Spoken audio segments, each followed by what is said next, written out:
بسم اللہ الرحمن الرحیم ایاک نعبد و ایاک نستعین۔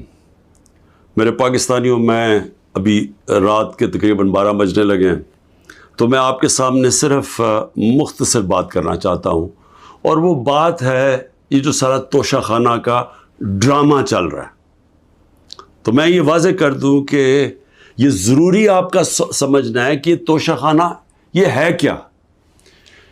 یہ توشہ خانہ 70 سال سے ایک ہی قانون بنا ہوا ہے توشہ خانہ کا، جو جس کو بھی تحفے ملتے ہیں 70 سال سے، چاہے prime minister, president, minister, army chief, وہ ساروں کا ایک ہی قانون ہے۔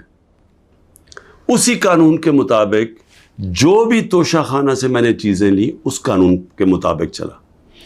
اب یہ کیس جو توشہ خانہ کا چلنا شروع ہوا، یہ آپ کو سمجھنا چاہیے کہ اس کیس کے اوپر، یہ توشہ خانہ کیس کے اوپر میرے گھر کے اوپر حملہ ہوا۔ 4 دن پہلے پولیس پہنچ گئی کہ جی آپ نے وہ توشہ خانہ کا ایک میجسٹریٹ کے سامنے کیس سننے جانا ہے۔ 4 دن پہلے پولیس پہنچ گئی، اور یہاں پورا میرے گھر کے اوپر 26 گھنٹے اٹیک ہوا۔ مجھے جب 9 مئی کو غیر آئینی اور قانونی طور پہ اغوا کیا گیا اسلام آباد ہائی کورٹ سے، تو مجھے جب جیل میں لے گئے پولیس لائنز میں، وہاں مجھے ایک دم پتہ چلتا ہے کہ ایک جج صاحب، جج ہمایوں دلاور وہاں بیٹھے ہوئے ہیں، اور وہ آپ کے اوپر توشہ خانہ کے کیس کے اوپر کوئی کارروائی کرنا چاہتے ہیں۔ نہ میرا وکیل، نہ مجھے کیس کا پتہ، اور پتہ چلتا ہے کہ وہ ادھر آ کے میرے اوپر فرد جرم لگا کے چلے جاتے ہیں۔ فرد جرم لگا سکتے ہی نہیں جب تک کہ میرے اوپر، جب تک مجھے پوری طرح بتایا نہ جائے کہ وہ ہے کیا، میرے سامنے فرد جرم لگتا ہے یا میرے وکیل کے سامنے۔ جب ہمیں یہ پتہ چلا، اس سے اگلے دن ہم نے ریکیوزل کا کہا۔ ہم نے کہا جی ہمیں ان جج صاحب سے جس طرح انہوں نے کارروائی کی ہے، ہمیں کوئی انصاف کی توقع نہیں ہے۔ یہ 11 مئی کو ہم نے کیا۔ اس کے بعد بہرحال ایک پورا سلسلہ چلتا رہا، جس میں یہ واضح ہوتا گیا کہ ایک پلان بنا ہوا ہے کہ توشہ خانہ میں عمران خان کو ڈسکوالیفائی کرنا ہے۔ مجھے ایک سوال دیے گئے، 35 سوال دیے گئے، کویسچن جج صاحب نے کہ جی ان کے جواب دو۔ محرم کی چھٹیاں بھی تھی، خیر ہم نے بڑا زور لگا کے اس کا جواب تیار کیا۔ میں نے کوئی 1 گھنٹہ عدالت میں کھڑے ہو کے کل سارے سوالوں کا جواب دیا۔ انہوں نے 2 کوئی گواہ رکھے ہوئے تھے، سرکاری گواہ۔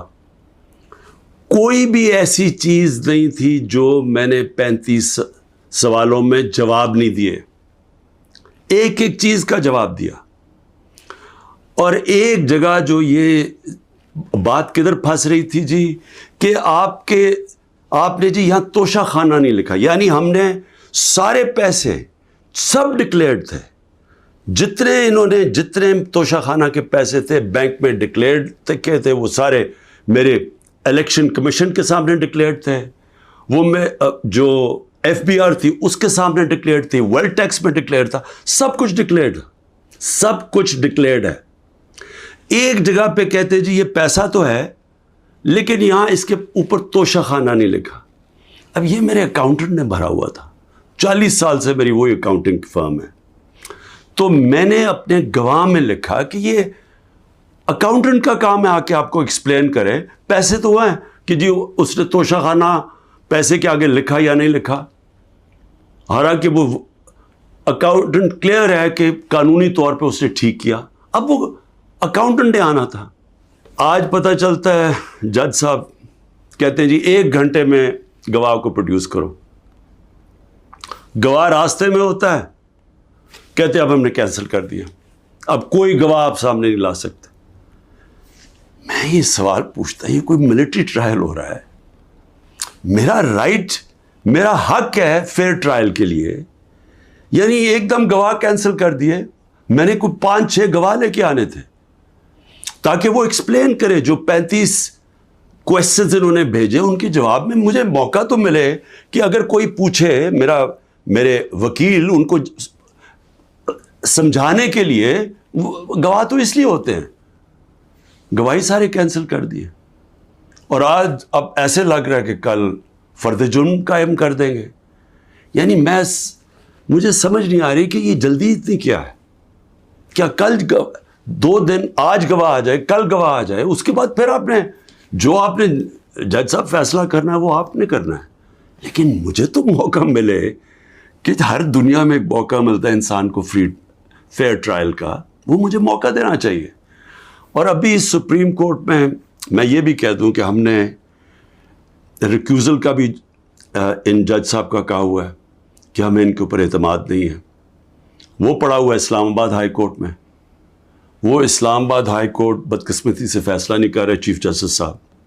میں یہ بھی کہہ دوں کہ صرف اتنی زیادہ، پتہ نہیں میں کتنے کیسز میں ہوں، صرف 2 ججز کے اوپر میں نے ریکیوزل کا کہا ہوا ہے.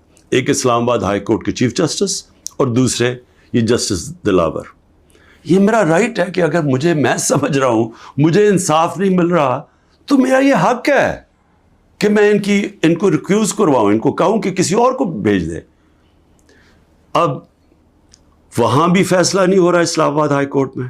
ہم سپریم کورٹ میں گئے ہیں، سپریم کورٹ کہہ رہے ہیں کہ اسلام آباد ہائی کورٹ فیصلہ کرو، اور سپریم کورٹ نے کہا کہ تب تک انہوں نے جسٹس دلاور نے فیصلہ نہیں کرنا جب تک کہ یہ اس کے اوپر فیصلہ نہیں ہوتا ٹرانسفر پہ. لیکن مجھے لگ رہا ہے کہ کل انہوں نے فیصلہ کر دینا ہے، اس لیے میں رات کو لیٹ آپ کے سامنے آ رہا ہوں. میں آخر میں ایک اور بات کہتا چلوں کہ فیس بک پہ 2014 میں جسٹس دلاور نے اپنی فیس بک پہ میرے اوپر ایسے ریمارکس دیے ہوئے ہیں جس سے لگتا ہے کہ وہ مجھے انصاف نہیں دے سکتے. یعنی ان کی ایک پرسنل ڈسلائک اس میں سامنے آ رہی ہے. ہم نے یہ چیف جسٹس صاحب اسلام آباد والوں کو کہا کہ دیکھیں یہ پریجوڈسڈ ہے. انہوں نے جا کے ایف آئی اے کو کہا کہ بتاؤ کہ جناب یہ ٹھیک ہے یا نہیں، یہ جو فیس بک پہ ان کی پوسٹ تھی. ایف آئی اے نے وہ چیک کر کے کہ کیونکہ وہ ڈیلیٹ کر چکے تھے پوسٹ، انہوں نے واپس کہا دی وہاں تو پوسٹ ہی نہیں ہے. دیکھیں بڑا آسان کام ہے. اگر آپ اس ملک پہ انصاف چاہتے ہیں، میں چیف جسٹس صاحب اسلام آباد آپ کو بھی کہتا ہوں اور ایف آئی اے آپ کو بھی کہتا ہوں، ایک فیس بک کو ایک صرف لیٹر جانا چاہیے آپ سے، ایک ای میل کریں کہ یہ کیس ہو رہا ہے. 90 دن تک ان کے پاس ریکارڈ ہوتا ہے. اگر آپ ڈیلیٹ بھی کر دیں کوئی پوسٹ تو 90 دن تک فیس بک کے پاس اس کا ریکارڈ ہے. صرف ایک ای میل کی ضرورت ہے، پتہ چلوا لیں کہ کیا انہوں نے جو واقعی انہوں نے پوسٹ کی تھی یا انہوں نے نہیں کی تھی. آدھے گھنٹے میں سارا اس کا پتہ چل جائے گا کہ کیا جسٹس دلاور نے واقعی وہ میرے اوپر جو بڑی ان کا مائنڈ شو کرتا ہے کہ وہ شاید میرے سے انصاف نہ کر سکیں، وہ پوسٹ میں ریفلیکٹڈ ہے. پتہ چل جائے گا کہ ہے یا نہیں ہے. تو ہم صرف میں یہاں بیٹھا ہوا ہوں، 200 کیسز ہونے لگے ہیں، ایک فیس کرنے کے لیے تیار ہوں، فیس کر رہا ہوں. پچھلے 2 مہینے میں 350 عدالت میں کیسز کے اندر میری پیشی ہو چکی ہے. 350، یہ بھی ریکارڈ ہے. میں آگے بھی تیار بیٹھا ہوں، لیکن صرف یہ چاہتا ہوں کہ انصاف ملے. اور انصاف ملنا کوئی مشکل کام نہیں ہے.